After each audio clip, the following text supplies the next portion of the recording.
नमस्कार, स्वागत है आपका हमारे एक और नए वीडियो में। आप देख रहे हैं आपका अपना न्यूज चैनल सिस्टम न्यूज 2.2।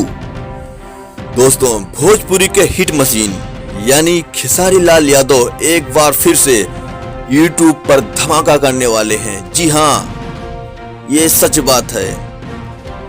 अभी तक विवादों में फंसे होने के कारण खेसारी का कोई गाना नहीं आ रहा था, लेकिन अब सारा मामला सुलझ गया हुआ है। खेसारी लाल यादव बस कुछ ही दिनों में एक जबरदस्त एल्बम लेके आ रहे हैं, जिसमें एल्बम का नाम है बिहार में हुई।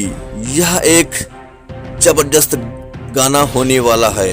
यह खेसारी म्यूजिक वर्ल्ड से आएगा। यह गाना बहुत ही कमाल धमाल और यूट्यूब पर तहलका मचाने वाला है। इस गाने में खेसारी के साथ फीमेल सिंगर सनसनी सिंगर शिल्पी राज नजर आने वाली हैं और इस गाने के जो राइटर हैं अखिलेश कश्यप और इसमें म्यूजिक दिए हैं गोलू गुलजार। इसमें डांस अदाकारा होंगी स्नेहा मिश्रा।